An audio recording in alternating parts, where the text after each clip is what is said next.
Hello दोस्तों, फिर से एक मर्तबा खैर मकदम है आपका हमारे इस यूट्यूब चैनल पर। दोस्तों, हमने हमारी पिछली 2 वीडियोस में देखा था कि मराठी ग्रामर के तहत कम्पिटिटिव एग्ज़ाम में कौन कौन से टॉपिक के ऊपर सवालात पूछे जाते हैं। और साथ ही साथ जो दूसरी वीडियो थी उसके अंदर हमने देखा था कि जो मराठी भाषेचा उगम व व्याकरण जो मराठी ग्रामर के अंदर पूछे जाने वाला पहला सबक है, उस सबक के अंदर कौन कौन से सवालात पूछे जाते हैं। तो उन दोनों वीडियोस को अगर से आपने अब तक नहीं देखा तो उन दोनों वीडियोस की जो लिंक है हमने इस वीडियो के डिस्क्रिप्शन बॉक्स में दे दी। आप वहां पर जाकर उन लिंक्स पर क्लिक करके उन दोनों वीडियोस को देख सकते हैं। साथ ही साथ इस चैनल की जो प्लेलिस्ट है उस प्लेलिस्ट में भी जाकर आप उन वीडियोस को देख सकते हैं। दोस्तों, जो हमारा पिछला वीडियो था मराठी भाषेचा उगम व व्याकरण इस टॉपिक के ऊपर, तो उस वीडियो का जो आई बटन है यानी एक लिंक है इस वीडियो के साथ आपको ऊपर यहाँ पर आई बटन फ्लैश होगा, तो उस आई बटन के ऊपर भी क्लिक करके आप उस वीडियो को देख सकते हैं। आइए दोस्तों, आज के इस वीडियो में हम देखेंगे कि मराठी वर्णमाला क्या है, उसके अंदर कितने वर्ण हैं, स्वर किसे कहते हैं, स्वरादि किसे कहते हैं और स्वरांत यानी व्यंजन किसे कहते हैं। तो आइए चलते हैं हमारे कंप्यूटर स्क्रीन पर और शुरू करते हैं वर्णमाला। तो आइए दोस्तों, देखते हैं मराठी वर्णमाला। मराठी वर्णमाला के अंदर पहले 48 वर्ण पाए जाते थे, लेकिन 2 स्वर जिसे हम अंग्रेज़ी स्वर कहते हैं, 2 अंग्रेज़ी स्वर ऐड होने के बाद और 2 संयुक्त व्यंजन ऐड होने के बाद अब मराठी वर्णों की या वर्णमाला के अंदर जितने वर्ण हैं उनकी तादाद अब 52 हो चुकी है। तो जब भी आपको एग्ज़ाम में क्वेश्चन पूछे कि मूल वर्ण कितने थे, तो 48 मूल वर्ण थे और आज वर्णों की तादाद कितनी है या फिर आज कितने वर्णों की वर्णमाला है, तो 52 है। तो क्वेश्चन की नोयत को आप समझिए और उसी के मुताबिक अपना जवाब वहाँ पर दीजिए। दोस्तों, जो ये मराठी वर्णमाला है यानी जो 52 वर्ण हैं, इन 52 वर्णों को 3 हिस्सों में तकसीम किया गया है। एक है स्वर, दूसरा है स्वरादि और तीसरा है स्वरांत। स्वरांत यानी जिसके अंत में स्वर होता है, तो स्वरांत को व्यंजन भी कहा जाता है। तो आइए हम एक एक करके आज इन तीनों के बारे में मालूमात हासिल करेंगे। तो सबसे पहले देखते हैं कि स्वर किसे कहते हैं। दोस्तों, स्वर को उर्दू के अंदर हुर्फ इल्लत कहा जाता है। जिस तरह से इंग्लिश में वावेल होते हैं उसी तरह से उर्दू के अंदर हुर्फ इल्लत और मराठी में स्वर होते हैं। तो स्वर जो है, तो मराठी ज़ुबान के अंदर, मराठी लैंग्वेज के अंदर 12 स्वर है।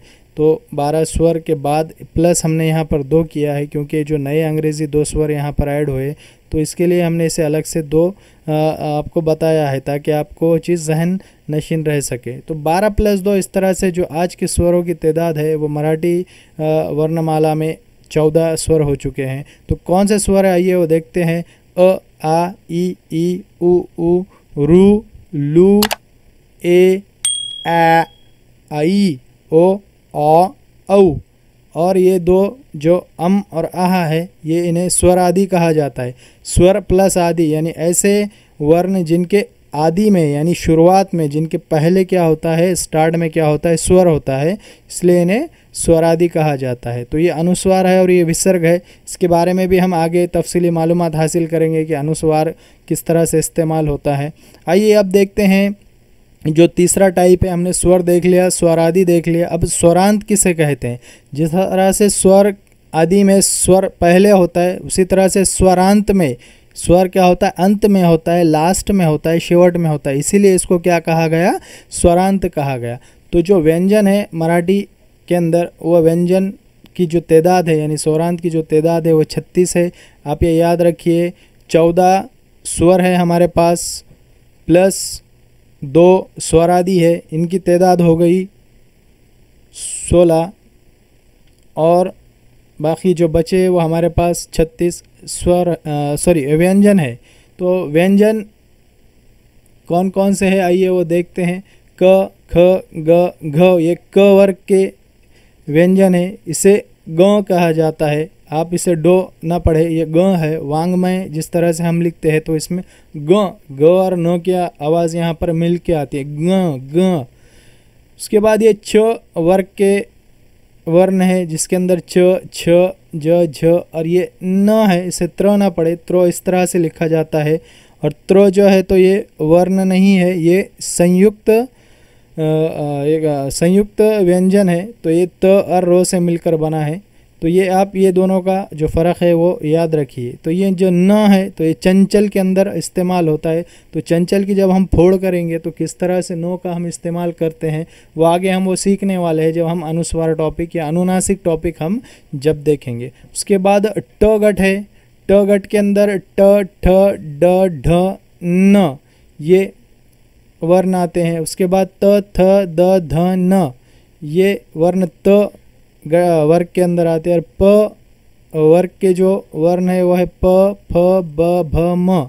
तो ये इतने जो क से लेकर के म तक के जो वर्ण हैं इन्हें स्पर्श व्यंजन कहा जाता है। तो स्पर्श व्यंजन कितने हैं वो सब हम आगे जब व्यंजन प्रकार के बारे में तफसीली मालूमात हासिल करेंगे उस टाइम में देखेंगे। अभी सिर्फ सरासरी हम इसे देख लेते हैं। उसके बाद यरलव ये जो है तो इन्हें अर्धस्वर कहा जाता है क्योंकि उनकी जो आवाज़ें हैं वो ई की तरह से, इसकी रू की तरह से, इसकी लू की तरह से और इसकी ऊ की तरह से निकलती है।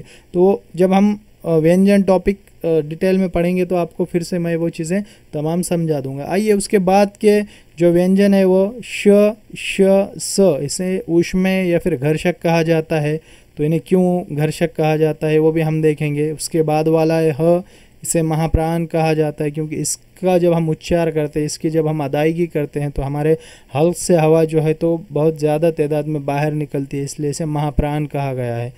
उसके बाद है ड़ जो है तो ये से स्वतंत्र वर्ण कहा गया है। ये जो है तो बाहर से यानी जो द्राविडियन भाषा है वहाँ से मराठी ज़ुबान के अंदर आया है। तो जब हम व्यंजन ये प्रकार तफसील में पढ़ेंगे तो ड़ के भी बारे में तफसीली मालूमात हासिल करेंगे। उसके बाद अक्षय और यज्ञ, अक्षय और यज्ञ ये जो है तो ये संयुक्त व्यंजन है यानी 2 और 3 व्यंजन से मिलकर बने। इसके अंदर क श ये 2 वर्ण आते हैं और इसके अंदर द न य ज्ञ इस तरह से ये लिखा जाता है। तो ये जो संयुक्त व्यंजन होने के बावजूद इसे वर्णमाला के अंदर इसका समावेश किया गया है। तो इस तरह से ये व्यंजन है जो 36 है। तो इनके बारे में हम तफसीली मालूमात हासिल करेंगे। तो आइए सबसे पहले देखते हैं कि स्वर किसे कहते हैं, स्वर की तारीफ़ क्या है, स्वर को स्वर ही क्यों कहा जाता है और स्वर आदि को स्वर आदि क्यों कहा जाता है। तो देखिए दोस्तों, जैसा कि हमने अभी आपको बताया कि पहले मराठी ज़ुबान के अंदर 12 स्वर हुआ करते थे, लेकिन अंग्रेज़ी 2 स्वर इसके अंदर ऐड होने के बाद जो स्वरों की तादाद है वो 14 हो गई है। तो यहाँ पर ये ए और ओ ये जो 2 स्वर है हमने आपको यहाँ पर इसको रेड कलर से आपको हाईलाइट करके दिखाया है ताकि आपको ये आपके नोटिस में आ सके या आपको इसका अलग से शनाख्त हो सके। तो 12 + 2 इस तरह से 14 स्वर मराठी ज़ुबान के अंदर पाए जाते हैं। अब स्वर किसे कहेंगे यानी वावेल या हुर्फ़ इल्लत, जिस तरह से उर्दू के अंदर अलीफ, वाव और छोटी या ये जो 3 हुर्फ़ इल्लत है यानी ये सिर्फ उर्दू ज़ुबान के अंदर 3 ही स्वर है यानी इसे हुर्फ़ इल्लत कहते हैं। उसी तरह से मराठी के अंदर जो स्वर है उन्हें स्वर क्यों कहा जाता है। तो जब हम इन आवाज़ों की जब अदायगी करते हैं या इनका जब हम प्रोनाउंसिएशन करते हैं तो ये जो आवाज़ें हैं तो हमारे हलक से जब आवाज़ ये प्रोड्यूस होती है, अदा हम जब इसे करते हैं तो जो हवा हमारे हलक से बाहर निकलती है, मुंह से बाहर निकलती है, तो उसका जो रास्ता है वो हमारे मुंह के अंदर के जो दिगर आज़ा है उनके ज़रिए रोका नहीं जाता, अड़ाया नहीं जाता और साथ ही साथ ये हवा जो है तो डायरेक्ट हमारे मुंह से इनके अदायगी के साथ बाहर फेंकी जाती है। तो आप भी अगर से इसे का तलफ़ुज़ करें तो आपको समझ में आ जाएगा। देखिए अ, आ, ई, उ, रू, लू, ए, आई, ओ, औ। तो देखिए आप जब इनका प्रोनाउंसिएशन करेंगे तो इसके ज़रिए जो हवा हमारे मुंह से निकलती है तो वो डायरेक्ट बाहर फेंकी जाती है यानी हमारे हवा का जो रास्ता है वो कहीं अड़ाया नहीं जाता। उसी तरह से हमारी जो ज़बान है उसका टच भी मुंह के अंदर के दीगर आज़ा को नहीं होता, इसीलिए इसे स्वर कहा जाता है। तो वही चीज़ मराठी के अंदर यहाँ पर हमने आपको एक व्याख्या के स्वरूप में आपको यहाँ पर लिख कर दी है कि जिभेचा स्पर्श यानी हमारी जो ज़बान है उसका जो स्पर्श है, उसका जो टच है तोंडातील इतर अवयवांना यानी जो जुबान हमारे मुंह के अंदर के जो दीगर अवयव है यानी अवयव कहा जाता है उज़ू को या फिर हमारे अंदर जो मुंह के अंदर के जो आज़ा है उनको ना होता उच्चार हो तो यानी जिभेचा स्पर्श तोंडातील इतर अवयवांना ना होता इसका उच्चार होता है, इसीलिए इसे स्वर कहा जाता है।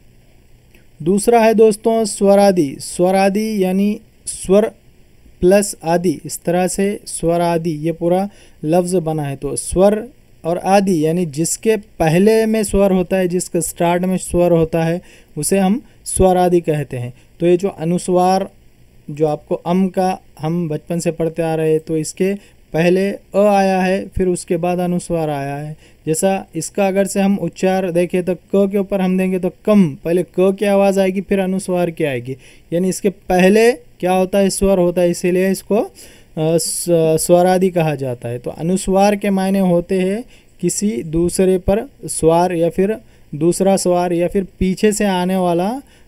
तो किस तरह से अनुस्वार की आवाज़ पीछे से आती है और किस तरह से उसे फोड़ करके उसको अनुनासिक लिखा जाता है, ये हम अनुनासिक टॉपिक जब पढ़ेंगे तो उसके अंदर तफसीलें देखेंगे। तो अभी सिर्फ आप इतना याद रखिए कि अनुस्वार यानी इसके पहले क्या होता है कि स्वर होता है, इसलिए इसे स्वर आदि कहा गया। तो संघर्ष एक अगर से हम वर्ड देखें तो संघर्ष, स पहले आया है, फिर न की आवाज़ आ रही है, संघर्ष। और उसके बाद है जो दूसरा अनुस्वार और दूसरा है विसर्ग, यानी पहले स्वर लिखा होता है, उसके बाद इस तरह से ये दो नुक्ते यहाँ पर आपको दिखाई देते हैं, तो इसे विसर्ग कहते हैं। विसर्ग के मायने होते हैं इखराज के, है ना। इखराज होना यानी हवा जब हमारे हलक से एकदम बाहर निकलती है, जिस तरह से हम ह का ये करते हैं, उच्चार करते हैं या उसका प्रोनाउंसिएशन करते हैं, आह लिखते हैं हम, अलिफ मद आ और हे का झटका, आह वाह। तो इस तरह से जो एकदम कसीर तादाद में हवा हमारे हल्क से बाहर निकलती है, इसीलिए हम इसे मराठी के अंदर विसर्ग कहते हैं। तो जब ये दो टिम्ब किसी अक्षर के सामने आ जाते हैं तो उसकी आवाज़ है तो हो की तरह से निकलती है। तो यहाँ पे कैसा पढ़ेंगे हम, निःपक्ष, निःपक्ष, निःपक्ष। देखिए आप, है ना, हो की यहाँ पर आवाज़ आ रही है और हमारे हलक से हवा बाहर निकल रही है, आह आह आह।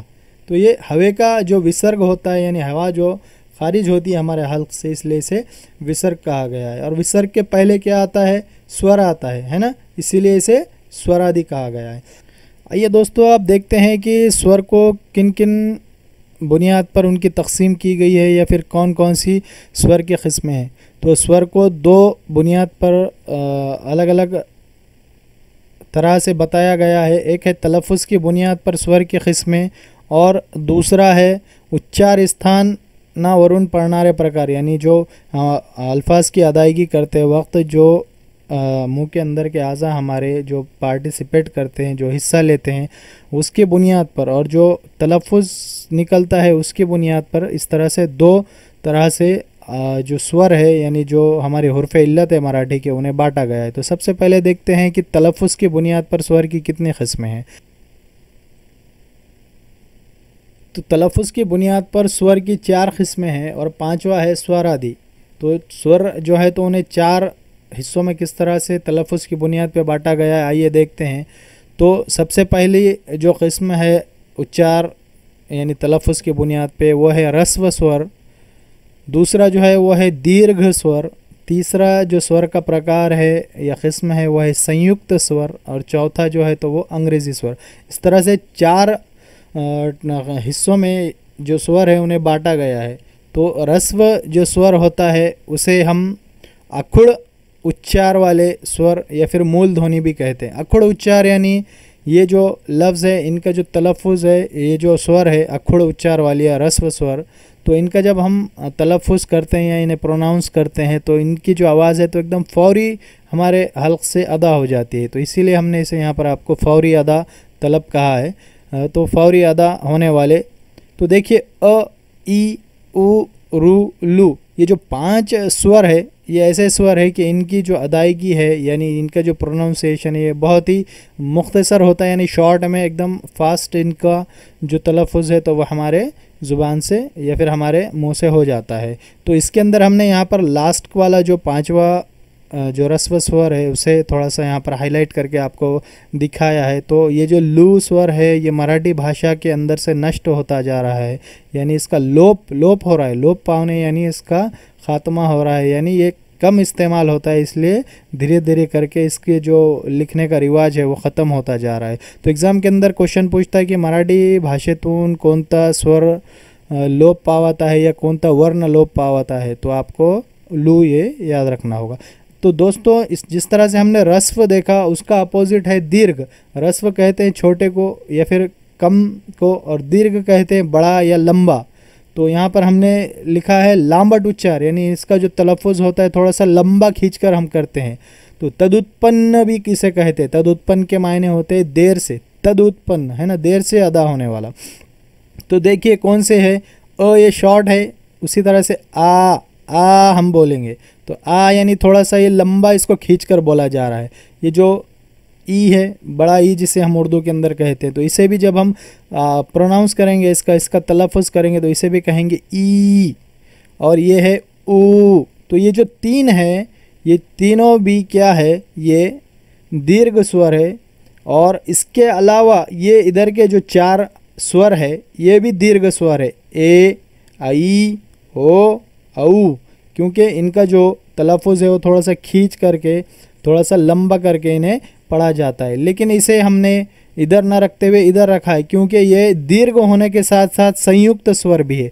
यानी इनका जो स्ट्रक्चर है या जो बने हैं, तो ये दो स्वरों से मिलकर बने, इसलिए इन्हें मुरक्कब स्वर यानी संयुक्त स्वर कहा जाता है। तो जो दीर्घ स्वर है वो टोटल कितने हैं? ये 3 प्लस ये 4, टोटल 7 दीर्घ स्वर है। अगर से पूछता है आपको कि दीर्घ स्वर कौन से है, तो कितने हैं? 7 है। लेकिन पूछेगा कि संयुक्त स्वर कितने हैं, तो संयुक्त स्वर 4 ही है।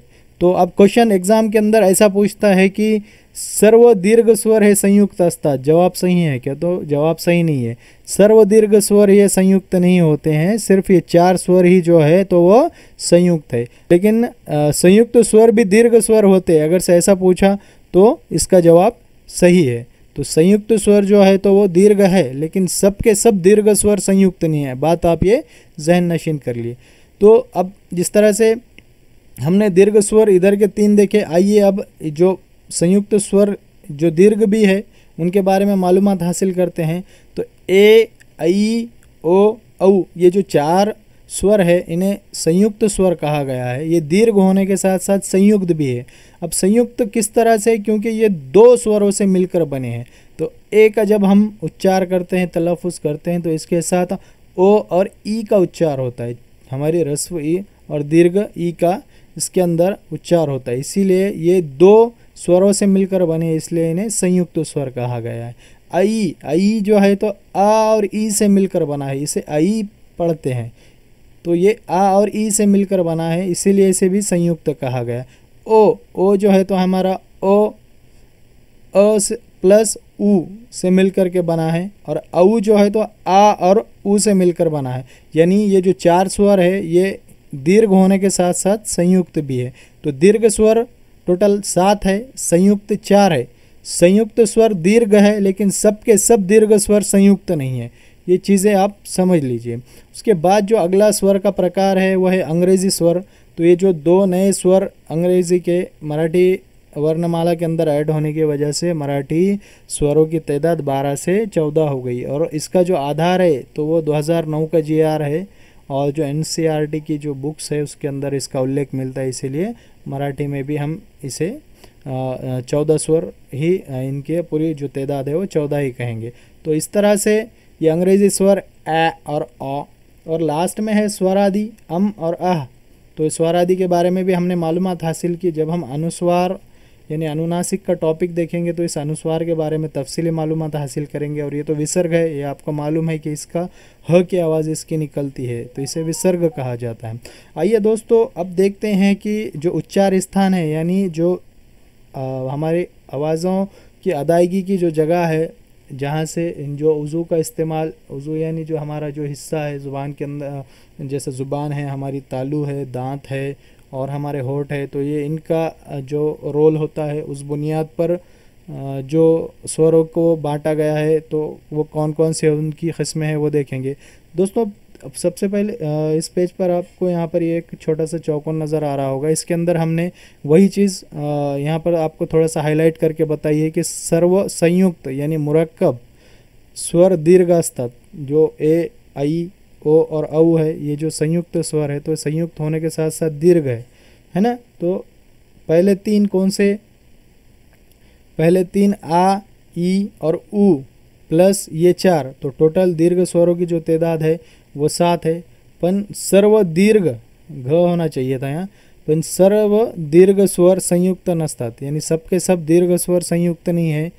तो ये चीज़ आप थोड़ा सा ये जो सेंटेंस है वो याद कर लीजिए, इसके ऊपर एग्ज़ाम में 12 क्वेश्चन पूछा गया है। आइए अब देखते हैं कि उच्चार स्थान के बुनियाद पर स्वरों की कौन सी किस्में हैं। तो सबसे पहले है सजातीय स्वर। सजातीय स्वर यानी एक ही जात के, यानी ये ऐसे स्वर है कि इनका जब हम उच्चार करते हैं तो इनकी जो आवाज़ें हैं तो उनकी जो अदायगी के वक्त जो उज़ू या जो हिस्सा हमारा पार्टिसिपेट करता है वो सेम होता है। तो अ और आ ये जो दो स्वर है, जब हम इनका उच्चार करते हैं, इनका प्रोनाउंसिएशन करते हैं, इनको अदा करते हैं, तो इनका अदायगी के अंदर हमारा जो गला है वो रोल प्ले करता है। तो आप आवाज़ को अदा करके देखिए, आ, तो सिर्फ गले से ये दोनों आवाज़ें आ रही है, इसीलिए इसने क्या कहा गया है, कंठ स्वर कहा गया है। कंठ कहते हैं गले को, कंठ कहते हैं गले को। दूसरा जो सजातीय स्वर की जो दूसरी जोड़ी है वो ई, छोटा ई और बड़ा ई, ह्रस्व ई और दीर्घ ई। तो ये दोनों जो है तो इनका जब हम अदायगी करते हैं इनकी, तो जो हमारा हल्क से निकलने वाली जो हवा है या फिर ज़बान है उसका जो टच है वो हमारा तालु को होता है, तालु जो होती है हमारी, तो इसलिए इसे तालव्य स्वर कहा गया है। आप इसे प्रोनाउंस करके देखिए, ई यानी हमारे हल्क से या जो हवा निकल रही है वो उसका जो टच हो रहा है या जो हवा जो जाके टकरा रही है वो तालु को टकरा रही है, इसीलिए इसे तालव्य स्वर कहा गया है। तीसरी जो जोड़ी है सजातीय स्वर की वो है ओष्ठ्य। ओष्ठ्य यानी ओठ को, ओठ का यानी हमारे जो होंठ होते हैं उनका यहाँ पर रोल होता है इन दोनों स्वरों के उच्चारण में। तो ऊ जब हम उच्चार करते हैं तो इसके अंदर हमारे होंठ क्या करते हैं कि हमारा उनका रोल प्ले करते हैं, यानी होंठ गोल करके इन स्वरों का उच्चार होता है। तो सजातीय स्वर की 3 जोड़ियां हैं, आप ये याद रखिए। आइए देखते हैं विजातीय स्वर किसे कहते हैं। तो ऐसे स्वर जिनकी उच्चार स्थानें अलग अलग हों उन्हें विजातीय स्वर कहते हैं। मिसाल के तौर पर अ और ई है। अ जो है तो कंठ्य स्वर है, यानी इसका जो उच्चार स्थान है वो गला है, और ई का जो उच्चार स्थान है वो तालु है, यानी ये दोनों के उच्चार स्थान अलग अलग है, इसलिए इसे विजातीय स्वर कहा गया। ओ और ऊ में भी वही है। अ जो है तो वो गले से यानी कंठ से उसका प्रोनाउंसिएशन होता है, और ऊ का ओष्ठ से यानी ओठों से होता है, होठ से होता है, इसलिए ये भी विजातीय स्वर की जोड़ी है। आ और आई, आ जो है तो हमारा गले से इसका आवाज़ निकलती है, और आई जो है तो ये संयुक्त है, यानी इसके अंदर आ और ई ये दोनों आवाज़ें होती है। तो यहाँ पर आ जो है तो ये कंठे है, और ई जो है तो तालु से इसका ताल्लुक़ है, यहाँ पर हमने देखा तालव्य। तो ये भी क्या है, ये विजातीय स्वर की जोड़ी है। तो सजातीय स्वर की 3 जोड़ियां हैं, आप याद रखिए, सजातीय स्वर की 3 जोड़ियां हैं, सजातीय स्वर की 3 जोड़ियां हैं। और विजातीय जो स्वर है, विजातीय स्वर की सजातीय स्वर की 3 जोड़ियां हैं और विजातीय स्वर की 12 जोड़ियां हैं। तो ये आप याद रखिए, एग्ज़ाम के अंदर इसके बारे में पूछता है। दोस्तों अब देखते हैं कि खालील 4 स्वर यानी हुर्फ इल्लत सजातीय स्वर नाहीत, कारण त्यांची उच्चार स्थाने वेगळी आहे। यानी मैंने अभी आपको कहा था कि ए आई ओ औ ये जो 4 है, आपको लग रहा होगा कि सर जैसा कि हमने पहले देखे ओ आ ई उ यानी ये एक ही आवाज़ के हैं, उसी तरह से ए आई ओ औ ये भी एक ही आवाज़ के हैं, तो इन्हें सजातीय क्यों नहीं कहा गया? तो उसका रीज़न यही है कि ये संयुक्त स्वर है, और संयुक्त स्वर होने की वजह से इनके अंदर 2 स्वरों की आवाज़ें मिलकर आती है, और ये दोनों स्वर के जो उच्चार स्थान है वो अलग अलग है, इसलिए इन्हें सजातीय स्वर नहीं कहा जाता। तो जो ये ए है, ए का उच्चार में अ और ई का यहाँ पर ताल्लुक़ आता है। तो अ जो है तो हमारे गले से यानी कंठ से ये अदा होता है, और ई जो है तो तालु से अदा होता है। आई भी जो है तो आ और ई से मिलकर बना है, ये कंठ्य स्वर है, और ई जो है तो ये तालव्य स्वर है। उसी तरह से ओ और ऊ से मिलकर बना है, ये अ का जो उच्चार है तो वो गले से होता है, और ओ का जो ऊ का जो उच्चार ओठों से होता है। ये ओ यानी ओष्ठ का हमने शॉर्ट में आपको लिखकर बताया है। औ जो है तो आ और ऊ से मिलकर बना है, तो ओ आ का जो उच्चार होता है वो गले से होता है और ऊ का जो उच्चार होता है वो ओष्ठ से होता है। तो ये जो संयुक्त 4 स्वर है इनकी जो उच्चार स्थान है वो अलग अलग है, इसलिए इन्हें सजातीय स्वर नहीं कहते। दोस्तों, इस तरह से हमने स्वर और स्वरादि के बारे में तफसीली मालूमात हासिल की। उम्मीद करता हूँ कि आपको ये वीडियो अच्छी लगी होगी और आप इससे मुस्तफ़िज़ हुए होंगे। अगर आपको वीडियो अच्छी लगी है तो प्लीज़ इसे लाइक कर दीजिए, अपने दोस्तों में इसे शेयर कीजिए, साथ ही साथ हमारे चैनल को सब्सक्राइब कीजिए और बेल आइकॉन दबा दीजिए ताकि आने वाली वीडियोस की नोटिफिकेशन आपको मिलती रहे। तब तक के लिए गुड डे, गुड बाय। मिलते हैं हमारे नेक्स्ट वीडियो में।